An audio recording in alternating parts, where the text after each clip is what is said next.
अस्सलाम वालेकुम dear students. तो स्टार्ट करते हैं। आज का हमारा टॉपिक है nursing management of patient with bronchitis. तो जैसा कि आपको पता है, हमने पीछे जो है ब्रोंकाइटिस को कंप्लीट पढ़ चुके हैं और आज का हमारा उसका लास्ट टॉपिक है ये जो है ये टॉपिक मोस्ट इम्पॉर्टेंट है। ठीक है, तो स्टार्ट करते हैं। इसके नर्सिंग मैनेजमेंट को पढ़ने से पहले हम इसको थोड़ा सा रिवाइज़ करते हैं ब्रोंकाइटिस की डेफिनेशन को। तो मैंने क्या बोला था, ये जो है ब्रोंकाइटिस क्या होती है। मैंने बोला था जो ब्रोंकाइटिस जो है ना, इसमें दो वर्ड्स हैं, जैसे कि ब्रोंकाई एंड इक्टेसिस। ठीक है, ब्रोंकाई एंड इक्टेसिस। ब्रोंकाई तो आपको पता है ये ईयरवे होती है ना, और ये क्या होती है, इक्टेसिस का मतलब होता है डायलेशन। मतलब कि इसमें जो है ईयरवे की डायलेशन हो जाती है। जैसे देखना, ये अगर मैं नॉर्मल ईयरवे की बात करूँ, ये अगर नॉर्मल ईयरवे है मेरे पास, ठीक है, इसमें स्मूथ एयर फ्लो चल रहा है। ठीक है ना, देखना ज़रा, ये नॉर्मल एयरवे है। ठीक है, ये ब्रोंकाई है और ये क्या है, ये नॉर्मल है। इसको कोई भी डायलेशन नहीं है, कोई भी कंस्ट्रिक्शन नहीं है, तो मतलब ये नॉर्मल है। तो इसमें क्या होगा, इसमें नॉर्मल जो है एयरवे में नॉर्मल एयर फ्लो चल रहा है और इसमें जो है नॉर्मल जो है म्यूकस जो है प्रोड्यूस हो रहा है। गॉबलेट सेल्स और सब म्यूकोस सेल्स जो होती हैं वो अपना प्रोडक्शन जो है नॉर्मली कर रहे हैं। ठीक है, तो ये नॉर्मल है। लेकिन ब्रोंकाइटिस की जब हम बात करते हैं ना, जब इसमें ब्रोंकाइटिस होती है तो इसमें क्या हो जाता है, इसमें जो है इरिवर्सिबल परमानेंट डायलेशन हो जाती है। जैसे कि मैं बात करूँ, अगर मैं ये ब्रोंकाई की बात करता हूँ, ये ब्रोंकाई है मेरे पास, में क्या हो जाता है, आप देखना इसके ल्यूमिन को क्या होगा। देखना ये ल्यूमिन जो है ना, जो भी इतना छोटा था देखो वो कितना बड़ा हो जाता है और एबनॉर्मल हो जाता है। ऐसे इसका ल्यूमिन जो बहुत बड़ा हो जाता है। तो इसमें क्या हो गया है, एबनॉर्मल डायलेशन हो गई है, जो क्या है, जो कि परमानेंट है। क्या है, परमानेंट है प्लस इरिवर्सिबल है। समझ आ रही है बात, इरिवर्सिबल। मैंने कहा कि इसमें ये नॉर्मल ब्रोंकाई है और ये जो है ब्रोंकाइटिस वाली ईयरवे जो है ब्रोंकाई है, इसमें क्या हो गई है, डायलेशन। आप देखो ल्यूमिन कितना बड़ा हो गया है और यहाँ पे जो है म्यूकस प्रोडक्शन भी बहुत ज़्यादा बढ़ गया है ना, म्यूकस प्रोडक्शन भी बहुत ज़्यादा बढ़ गया है। यहाँ पे गॉबलेट सेल्स ने अपनी सिक्रीशन बहुत ज़्यादा बढ़ा दी है ना। तो इसमें क्या हो गया, ईयरवे जो है, ईयरवे में म्यूकस प्रोडक्शन ज़्यादा बढ़ गई है। ये किसकी वजह से होता है, इसके पीछे रीज़न क्या होता है। रीज़न अगर हम देखें, जो इसके मसल्स होती हैं और जो इलास्टिक टिश्यू होता है, कौन सा मसल प्लस इलास्टिक टिश्यू जो होता है इसका, उसमें क्या हो जाती है, डिस्ट्रक्शन हो जाती है ना। उसमें डिस्ट्रक्शन होने की वजह से क्या होता है, इसकी एबनॉर्मल डायलेशन हो जाती है। ठीक है ना, जो मसल्स होती हैं जब उनमें इलास्टिसिटी नहीं रहती, स्मूथ मसल्स की जब इलास्टिसिटी खो जाती है तो क्या होता है, देखो नॉर्मली क्या होता है, जब ये जो ब्रोंकाई है ना, ये पहले अगर डायलेट थोड़ी सी हो जाती है ना, डायलेट हो जाती है तो इलास्टिसिटी की वजह से अपनी जगह पे वापस आ जाती है ना, ये नॉर्मल ब्रोंकाई में। लेकिन यहाँ पे क्या होता है, यहाँ तो आ चुका है, लेकिन ये वापस नहीं आ सकता क्योंकि इलास्टिसिटी लॉस हो चुकी है, ये वापस नहीं आ सकता। यही होती है ब्रोंकाइटिस की कंडीशन। ठीक है, म्यूकस प्रोडक्शन भी बहुत ज़्यादा इसमें हो जाता है, जिसकी वजह से क्या होगा, जब म्यूकस बहुत ज़्यादा बढ़ गया, म्यूकस की प्रोडक्शन जब बहुत ज़्यादा बढ़ गई है तो क्या होगा, एयर फ्लो लिमिट हो जाता है। उम्मीद करता हूँ समझ आया होगा। तो इसके मैनेजमेंट में सबसे पहले अगर हम जनरल पॉइंट्स देखेंगे ना नर्सिंग मैनेजमेंट के, वो क्या होंगे, जनरल मैनेजमेंट के कुछ पॉइंट इसमें बताता हूँ आपको, है ना। जनरल मैनेजमेंट के, नर्सिंग मैनेजमेंट के जनरल पॉइंट्स हम क्या मैनेज करेंगे, उसके बाद हम डायग्नोसिस और इंटरवेंशंस को देखेंगे अच्छे से। जो मैं अभी पढ़ा रहा था इससे पहले, जो ब्रोंकाइटिस की डेफिनेशन अभी पढ़ा है, अगर आपको वो आती है जो मैंने पिछली वीडियो में पढ़ाया है, तो इस टॉपिक को आप ये जो है स्किप कर सकते हो। तो अभी आज का हमारा टॉपिक जो है स्टार्ट हो रहा है। ठीक है, तो स्टार्ट करते हैं। जनरल मैनेजमेंट हमारा क्या होगा, सबसे पहले आपको पता है पेशेंट को ब्रेथलेसनेस हो रही है, शॉर्टनेस ऑफ ब्रेथ हो रही है, क्योंकि पेशेंट को वहाँ पे एयर फ्लो जो है वो लिमिट हो गया है। तो सबसे पहले हम करेंगे एक एडवोकेट रेस्ट पीरियड देंगे पेशेंट को। क्या करेंगे, एडवोकेट रेस्ट पीरियड देंगे पेशेंट को। एंड और क्या करेंगे, उसको कंफर्ट प्रोवाइड करेंगे, कंफर्ट टू द पेशेंट। ठीक है, सबसे पहले ये चीज़ करेंगे ताकि उसको ज़्यादा जो है इसको कॉम्प्लिकेट ना हो, इसको और ज़्यादा ब्रेथलेसनेस जो है उससे बचाया जा सके। दूसरा हम क्या करेंगे, उसके बाद हम थोड़ा सा डाइट पे ध्यान देंगे, उसको जो है हाई प्रोटीन, है ना, high protein plus high calorific diet provide करेंगे, हाई कैलोरीफिक डाइट प्रोवाइड करेंगे। ठीक है ना, उससे क्या होगा, ये जब हम ये डाइट देंगे पेशेंट को, है ना, जब हम ये डाइट देंगे पेशेंट को, तो क्या होगा, उसका इम्यून सिस्टम जो है, क्या होगा, इम्यून सिस्टम जो है उसका वो बूस्ट होगा। क्या होगा, बूस्ट होगा और इन्फेक्शन के चांसेस जो हैं वो रिड्यूस हो जाएंगे। समझ आ रहा है क्यों कर रहे हैं। देन उसके बाद जो है और क्या करेंगे, हम जो है प्रॉपर ऑरल हाइजीन प्रोवाइड करेंगे, इसके बारे में एक्सप्लेनेशन देने की ज़रूरत नहीं है ना। प्रॉपर ऑरल हाइजीन मेंटेन करेंगे, क्योंकि इन्फेक्शंस के चांसेस जो है माउथ से ही स्टार्ट होते हैं, वहाँ से जब उसमें कोई भी जो है माउथ में कोई भी चीज़ रहती है ना, अगर खाने की चीज़ रह गई तो वहाँ पे क्या होगा, इन्फेक्शन के चांसेस बढ़ जाते हैं। देन उसके बाद क्या होगा, हम जो थिक सिक्रीशंस होंगी पेशेंट में, उनको रिमूव करेंगे, ठीक है, ये कुछ जनरल पॉइंट्स मैं बता रहा हूँ, आपने क्या क्या देना है पेशेंट को, क्या करना है।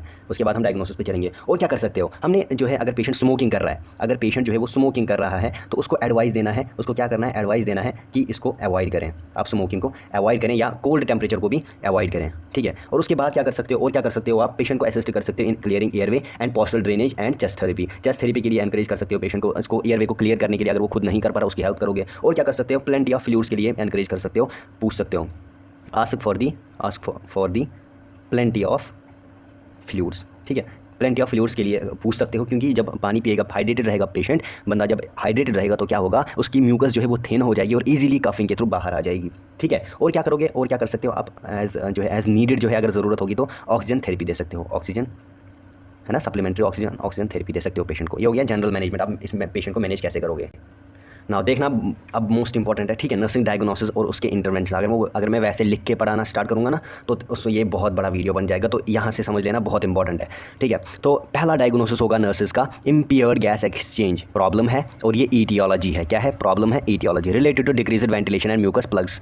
ठीक है, मैं थोड़ा जल्दी पे पढ़ाऊंगा क्योंकि अगर वीडियो ज़्यादा बड़ा बन गया तो थोड़ी सी कॉम्प्लिकेशंस बढ़ जाती हैं। ठीक है, तो क्या होगा, impaired gas exchange related to decreased ventilation and mucus plugs. इसके लिए इंटरवेंशंस क्या होंगे, encourage coughing and deep breathing exercise to help patient expel mucus. ठीक है, अगर इसके लिए हम एनकरेज करेंगे कफिंग और डीप ब्रीदिंग एक्सरसाइज के लिए, जिसकी वजह से म्यूकस जो है इजीली एक्सपेल आउट हो सकता है। उसके बाद हम पेशेंट को टीच करेंगे टू यूज़ पॉस्चरल ड्रेनेज और परफॉर्म चेस्ट फिजियोथेरेपी। उसके लिए मेथड्स होते हैं परकशन या फिर वाइब्रेशन, ताकि उसका म्यूकस जो है वो लूज हो सके और इजीली एक्सपेल आउट हो सके। देन उसके बाद इस क्या कर सकते हैं, administer prescribed bronchodilators and mucolytics to open airways and thin mucus. Bronchodilators airway को ओपन रखते हैं, उसको डायलेट करके रखते हैं, रास्ता साफ हो जाता है, और म्यूकस को थिन, जो म्यूकोलाइटिक्स जो है ये थिन म्यूकस को तोड़ के उसको थिन बनाते हैं, जिसकी वजह से वो ईजिली फिर बाहर आ सकता है। Ensure the patient stays hydrated by encouraging fluids which help to thin secretions and make coughing easier. जो मैं पीछे बता चुका हूँ कि पेशेंट को जब हाइड्रेटेड रखेंगे उसका म्यूकस थिन होगा और ईजिली कफिंग के थ्रू बाहर आ सकता है। Then suction the airway as necessary, specially the patient struggles to clear secretions. हम पेशेंट को जो है सक्शनिंग प्रोवाइड करेंगे, एयरवे की सक्शनिंग प्रोवाइड करेंगे,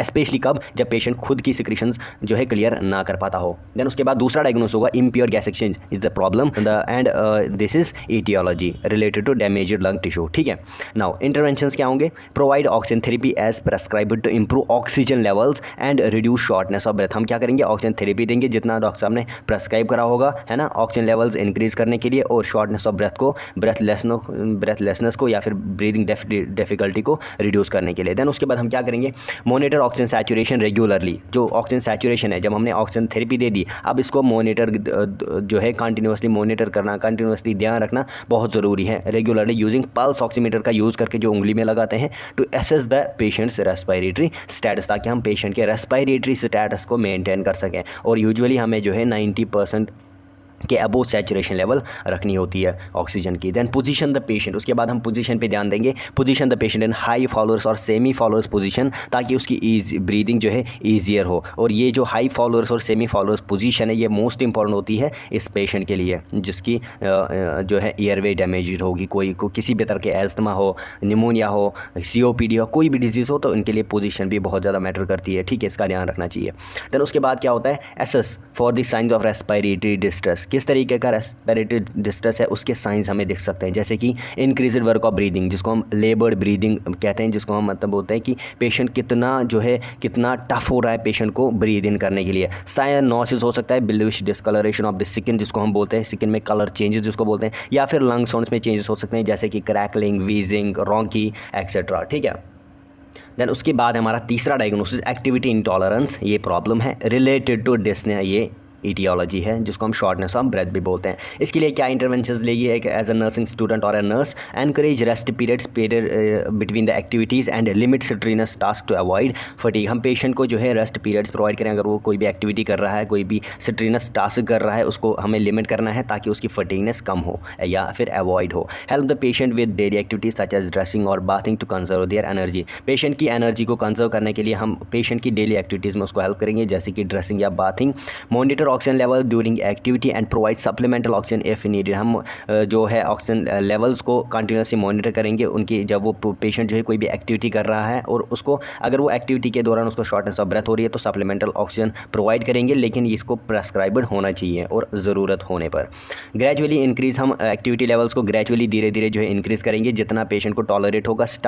हम स्टार्ट करेंगे जहाँ लाइट एक्टिविटी से, लाइक शॉर्ट वॉक्स दे सकते हैं पेशेंट को, या फिर सिटिंग अप बेड पे जो है उसको सिट करा सकते हैं, बिठा सकते हैं। देन उसके बाद जो है चौथा क्या है, रिस्क फॉर इन्फेक्शन, ये है प्रॉब्लम। ईटियोलॉजी क्या है, रिलेटेड टू रिटेनड सिक्रीशंस, क्योंकि ब्रोंकाई में सिक्रीशंस रिटेन हुई हैं, and impaired lung function is, lung functioning जो है इम्पेयर, लंग फंक्शनिंग क्या होती है, ईयर को एक्सचेंज करना तो नहीं हो पा रहा है, क्योंकि जब ईयर जो है अंदर प्रॉपर्ली आ ही नहीं रहा और बाहर भी जा ही नहीं रहा तो क्या होगा, तो वहाँ पे जो है इम्पेयर्ड लंग फंक्शनिंग हो जाती है। उसके बाद इसको इंटरवेंशंस क्या लेंगे, हम पेशेंट को एनकरेज करेंगे प्रॉपर हैंड हाइजीन के लिए, ताकि ताकि इन्फेक्शन प्रिवेंट हो, है ना। And educate the patient on infection prevention technique, जैसे पेशेंट कफिंग करेगा, स्नीजिंग करेगा, उसके लिए प्रॉपर टेक्निक्स हमें बतानी है जिससे इन्फेक्शन प्रिवेंट हो सके। Then administer prescribed antibiotics to treat और prevent infections and monitor for any side. हमने पेशेंट को जो भी एंटीबायोटिक प्रेस्क्राइब किया होगा वो उसको पेशेंट को देना है, और इन्फेक्शन को प्रिवेंट करने के लिए, उनको ट्रीट करने के लिए, एंड कोई भी मेडिकेशन का साइड इफेक्ट है उसको जो है हमने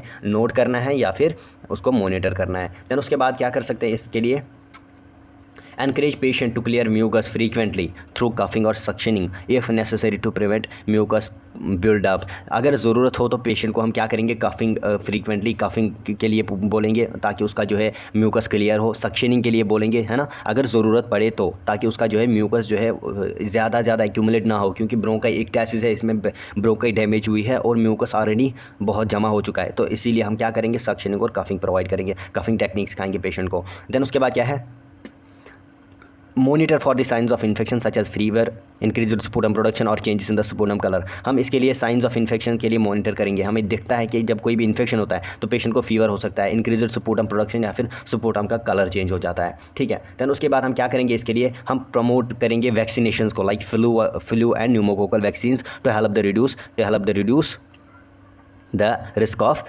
रेस्पिरेटरी इन्फेक्शंस, ठीक है। हम वैक्सीन के लिए पेशेंट को प्रमोट करेंगे, लाइक फ्लू और न्यूमोकोकल वैक्सीन, जिसकी हेल्प से जो है उसके क्या होगा, रेस्पिरेटरी इन्फेक्शन बहुत हद तक रिड्यूस हो जाते हैं, प्रिवेंट हो जाते हैं। देन उसके बाद फिफ्थ डायग्नोस क्या होगा हमारा, chronic pain related to persistent coughing and inflammation. तो इसमें क्या करेंगे हम, ये प्रॉब्लम है, क्रोनिक पेन हो रही है, पेशेंट को बहुत ज़्यादा पेन हो रही है ना, बहुत समय तक पेन हो जाएगी इसमें, रिलेटेड टू परसिस्टेंट, क्योंकि पेशेंट को जो है रेगुलरली कफिंग कर रहा है और इन्फ्लेमेशन हो रही है पेशेंट को। इसके लिए इंटरवेंशन क्या करेंगे, एडमिनिस्टर प्रेस्क्राइब्ड पेन, क्योंकि पेन जो है, पेशेंट को पेन हो रही है, पेन मेडिकेशन हम एडमिनिस्टर करेंगे पेशेंट को जो प्रेस्क्राइब किया होगा डॉक्टर साहब ने, such as non steroidal anti inflammatory drugs to relieve discomfort from coughing और चेस्ट पेन, ठीक है। जब पेशेंट कफ कर रहा है और उसको चेस्ट पेन हो रही है ना कफिंग के दौरान, अब नॉर्मली भी हम जब कोई बीमार होता है उसको भी कभी चेस्ट पेन हो जाती है, जब कफ करता है उसको पेन होती है, तो वहाँ पे हमने क्या देना है, इसको पेन मेडिकेशन देनी है, जो लेकिन जो प्रेस्क्राइब किया होगा। Then encourage the patient to use non pharmacological pain relief. अब पेशेंट को हम एनकरेज कर सकते हैं नॉन फार्माकोलॉजिकल पेन रिलीफ के लिए भी, लाइक वो एक वार्म कंप्रेस अप्लाई कर सकता है अपने चेस्ट पे या फिर रिलैक्सेशन टेक्निक्स का यूज़ कर सकता है। देन हमने क्या करना है, reassess pain levels regularly to ensure that the patient is comfortable and that the treatment is effective, ठीक है। तो हमने क्या करना है, इसमें पेन लेवल्स को हमने रेगुलरली रीअसेस करना है ताकि हमें पेशेंट के कंफर्टनेस के बारे में पता लगे और हमारा जो ट्रीटमेंट हम प्रोवाइड कर रहे हैं उसके इफेक्टिवनेस के बारे में भी हमें कंटिन्यूसली पता लगे। देन उसके बाद हम क्या करेंगे, encourage proper hydration to thin mucus which can make coughing less painful. हम क्या करेंगे, प्रॉपर हाइड्रेशन प्रोवाइड करेंगे पेशेंट को ताकि जो है उसका म्यूकस थिन हो और इजीली जो है कफिंग के थ्रू जो है बाहर आ सके और उसकी कफिंग जो है लेस पेनफुल हो जाए। Then last diagnosis but not the least, anxiety मतलब problem related to difficulty breathing, क्योंकि पेशेंट को डिफ़िकल्टी हो रही है ब्रीदिंग में तो बेचारे को क्या हो रहा है, एंग्जाइटी हो रही है। इसके लिए क्या करेंगे, प्रोवाइड अ काम एनवायरनमेंट। सबसे पहली चीज़ इसके लिए काम एनवायरनमेंट प्रोवाइड करेंगे और ये रीएश्योर करेंगे कि patient when they experience anxiety, जब पेशेंट कोई भी एंग्जाइटी एक्सपीरियंस कर रहा है या फिर शॉर्टनेस ऑफ ब्रेथ के रिलेटेड कोई भी एंग्जाइटी जो है, कोई भी एंग्जाइटी जो एक्सपीरियंस कर रहा है उसके लिए रीएश्योर करना है पेशेंट को, हमने उसके लिए जो है ध्यान रखना है। Teach relaxation and breathing techniques like pursed lip breathing to help ease anxiety and improve oxygen intake. हम क्या करेंगे, कुछ टेक्निक्स का यूज़ करेंगे, उनको पेशेंट को सिखाएंगे, लाइक रिलैक्सेशन और breathing techniques, like pursed lip breathing कर सकता है पेशेंट, ठीक है। तो क्या कर सकता है, पर्सन लिप ब्रीदिंग कर सकता है ताकि उसकी जो है एंग्जाइटी जो है ईज़ हो, कम हो और जो है उसका ऑक्सीजन इनटेक जो है वो इम्प्रूव हो सके। देन हम क्या करेंगे, अगर ज़रूरत पड़े इन चीज़ों से, अगर ये एंग्जाइटी कम नहीं हो गई तो एडमिनिस्टर एंटी एंग्जाइटी मेडिकेशंस अगर डॉक्टर साहब ने प्रेस्क्राइब किया होगा ताकि उसको पेशेंट को काम किया जा सके, उसको रिलैक्स फील कराया जा सके। देन उसके बाद हम क्या करते हैं, educate the patient about their condition and what to expect which can help reduce fear and anxiety. हम पेशेंट को एजुकेट करेंगे, है ना, उनकी कंडीशन के related and what to expect, वो हमसे क्या एक्सपेक्ट कर सकता है, वो जो है डिजीज़, अपनी डिजीज़ प्रोसेस से, अपनी डिजीज़ कंडीशन से क्या एक्सपेक्ट कर सकता है, वो भी इसको एजुकेट करेंगे, उसके बारे में इसको फुल डिटेल में जो है नॉलेज प्रोवाइड करेंगे, जो उसको उसमें जो है उसका फियर जो है, उसका डर जो है या फिर उसकी एंग्जाइटी जो होगी उसको जो है कम करेगी, ठीक है। तो ये था detailed explanation on the topic nursing management of patient with bronchitis. तो उम्मीद करता हूँ आपको सारी चीज़ें समझ आई होंगी, बहुत मेहनत से आपको पढ़ाया है, ठीक है। तो अगर आपको कोई भी कन्फ्यूजन रहता है तो कमेंट सेक्शन में ज़रूर पूछे, और कहाँ पे जो है इम्प्रूव करना चाहिए वो भी जो है प्लीज़ कमेंट सेक्शन में ज़रूर बताएं, और अपने दोस्तों के साथ ज़रूर शेयर करें। तो मिलते हैं अगली वीडियो में, तब तक के लिए खुदा हाफिज़।